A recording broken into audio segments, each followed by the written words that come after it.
We may be having some discussions with Maduro, and we'll see how that turns out.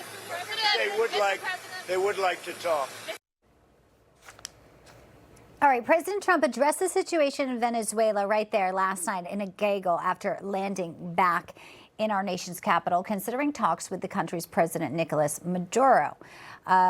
There's a couple things happening here. There's reports that a U.S. strike on the South American nation is, quote, imminent. And also, about an hour before President Trump made those comments on the tarmac, this was the post from Secretary of State Marco Rubio. It came in at 5:38. State Department will designate Cartel de los Soles as a foreign terrorist organization headed by Maduro. The group has corrupted the institutions of government in Venezuela and is responsible for terrorist violence and conducted by and with other designated FTOs, as well as for trafficking drugs into the United States in Europe. Timing is interesting on a Sunday night, why that designation was made. I'm pleased to bring in our panel. She is a national security analyst, Brigitte Gabriel. She's also the chairwoman of actforamerica.org and the author of the best-selling book, you see it right here on the screen, Rise. And pleased to have national security expert Glenn Ignazio, retired Air Force Special Operations Commander. So the timing of this, the post from Secretary Rubio, I'm going to start with you, Brigitte. We know that the Mexican cartels have been designated as FTOs. Why do you think Rubio came out to do this tweet and then President Trump signaling that it's working? The strikes maybe are getting Maduro to a phone call.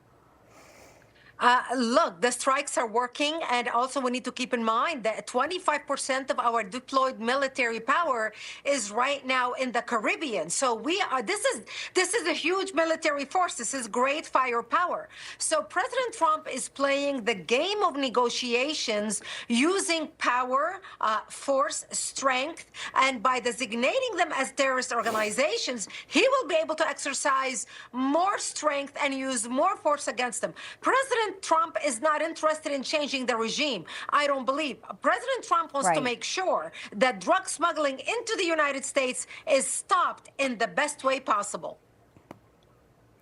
You've got the carrier strike group, USS Gerald R. Ford, Glenn, over there. We know that they're left. We played a clip just minutes ago of Democrat Senator Murphy in Connecticut saying, oh, drugs aren't coming in through the Caribbean, and they want to say they're wildly illegal. But they were okay when millions of Americans, tens of millions of Americans, were dying from fentanyl. I'm glad you asked me that question because I'm in Connecticut right now and people aren't happy with him anyways. But if they're coming over the land, closing the border, which is what President Trump did, was exactly what was needed to shut down that route. And it has dropped significantly since that time, as we've seen the last 4 years or the prior 4 years. That did not occur. In fact, there wasn't really much action against the drug organizations. You know, the DEA and everybody, they work their tail off to try to stop this, but we haven't seen anything significant to impact the air, land, and sea smuggling routes until now. So that's where I think that there's finally a push into the right direction. And hopefully there's discussions to actually have Maduro help us stop this versus his involvement as we go.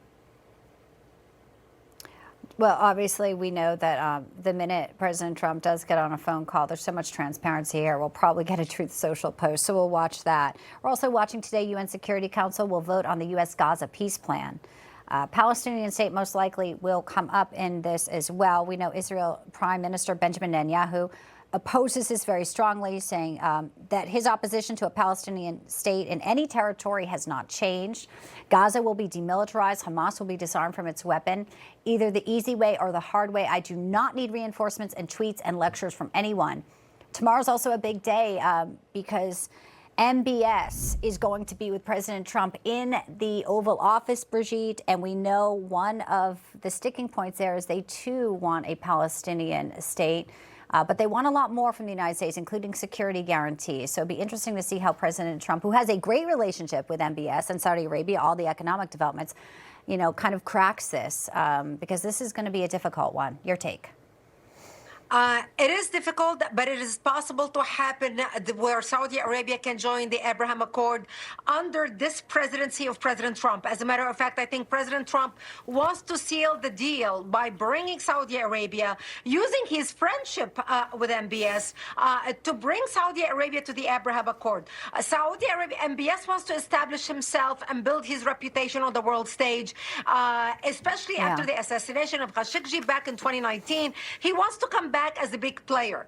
And so President Trump extending and capitalizing on the momentum of all these peace talks in the Middle East and the Abraham Accord and the prestige that President Trump's friendship is bringing to any leader he associates with, I think he's going to give the guarantees needed for MBS to be able to consider seriously joining the Abraham Accord within the next 3 years. There's a lot in play here. There's also the F-35s, Glenn, that Saudi Arabia wants, including some security U.S. guarantees. There's big bases in the region. Talk to us about the potential for that also being used as leverage there if they want these jets, what it means to have Saudi, recognize Israel and Abraham Accords, but also some more normalization in stabilization in the Middle East, and how MBS will be able to kind of, in a way, I guess, do what his major goal is, which Brigitte said, come across as a player, but also could be a major, again, once-in-a-generation opportunity for the Middle East to be reshaped. Yeah, I completely agree, and I completely agree with everything Brigitte has said. I mean, it's a big thing about the F-35s getting into Saudi. They have F-15s just like Israel did. We have, of course. And then Saudi is now transitioning to something more modern. Now, Netanyahu is not really comfortable with that unless that Saudi becomes part of these accords. But it really doesn't matter at this point, because with the Saudi-American or U.S. relationship, it's rather significant. The F-35s, to have them become an official ally of the United States, which Congress has to actually acknowledge. And additionally, they're looking for artificial intelligence, data centers, and other things with the United States. So Saudi has always supported us all the way back from the original Gulf War to present day. Making them an official ally is important. The F-35s, I think this is a great step forward. And again, everything in the Middle East is about the relationships. And that is something that we have with President Trump. And that's something we did not have the prior 4 years. So this is a great thing to have him in-house at the White House and how this occurred. It's going to be fascinating. Yeah, Biden called MBS a pariah, and they are no fan of Iran. So having Saudi on our side, and also with all the strategic developments, whether it be AI and other things, the economics, a big upside here. We'll watch it all, of course, live tomorrow here on Newsline when the